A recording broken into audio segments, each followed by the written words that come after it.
Reviews, your boy Captain Mal here, and today I'm going to give you my official review for Men in Black International. So, Men in Black International is the fourth installment of the Men in Black franchise. The first movie came out in 1997, starred Will Smith and Tommy Lee Jones, and is one of my actual favorite childhood movies. I saw this movie multiple times in theaters. I really dug it. I thought it was smart, I thought it was funny, had great comedic action. Will Smith is charismatic as hell. He's one of my favorite actors. This was like at the peak of his popularity, at the height of like the Will Smith renaissance. And it spawned two sequels that I enjoyed, but like realistically they ranged anywhere from okay to not good. And so we haven't had a Men in Black movie in a long time. As always, I'll keep the first part of this review spoiler free. In fact, I'll probably get through this entire thing without giving up any real spoilers. If I do, I'll be sure to let you know. But yeah, so this is a new Men in Black movie called Men in Black International.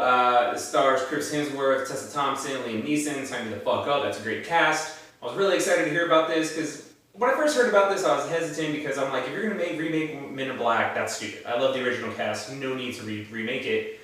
Then I found out that it's not a remake, it takes place in the same universe. It's just, the London chapter of Men in Black. They're, Agent J and Agent K, there's a painting of them fighting the bug in the main office, so like you can tell, same universe, just different part of the world, following different characters, which I'm totally fine with. So I was really excited when I saw that this was going to star Chris Hemsworth and Tessa Thompson.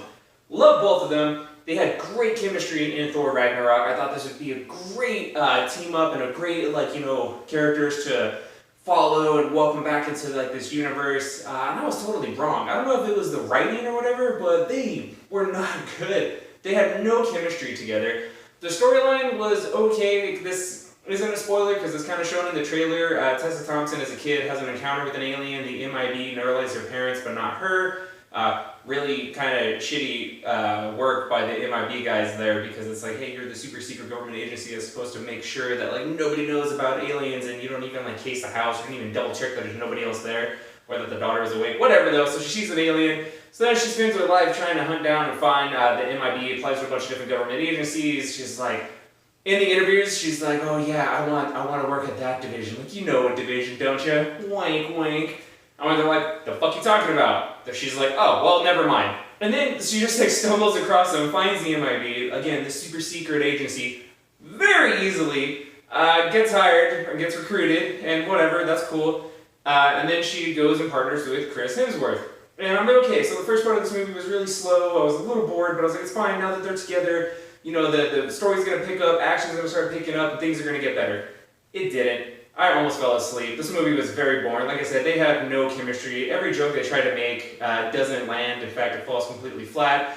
The other movies each had an antagonist. All the other movies follow the same formula. It's Agent J and Agent K going against this evil alien. They're trying to get the MacGuffin device, which is going to destroy the world or whatever, so they're trying to stop them. This doesn't really have that. It doesn't have an antagonist per se. At least not one you can really recognize throughout the course of the movie.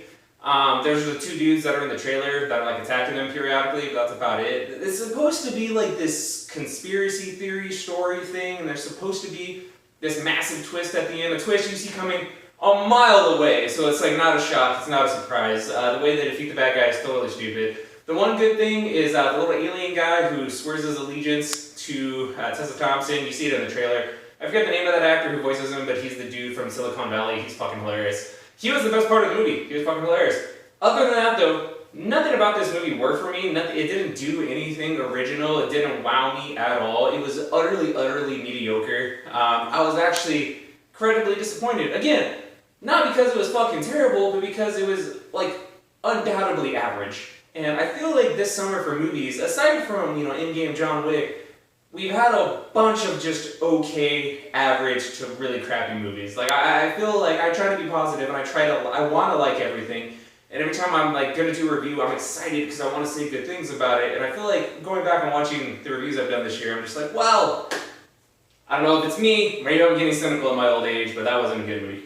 I do think if you've never seen the other Men in Black movies, if you're not a fan of those, if you're a younger person and you go into this, I don't know, maybe you would like it.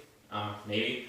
But I didn't like it. I was very excited for this movie going forward. I wanted to expand the Men in Black universe to get more movies, to maybe bring Agent J and Agent K back into it. I thought at the end of this movie they were going to set up a stinger, maybe show me Will Smith. They didn't do any of that, so It's bombing at the box office, and as it stands right now, I don't care if they make a sequel. I really don't. I'm like, fuck it, just leave it alone. I'll just watch the original, and I will watch the Men in Black music video by Will Smith on YouTube over and over and over again, because why the fuck not? But yeah, that's what I thought about Men in Black International. Did you guys bother to go check it out? Did you enjoy it?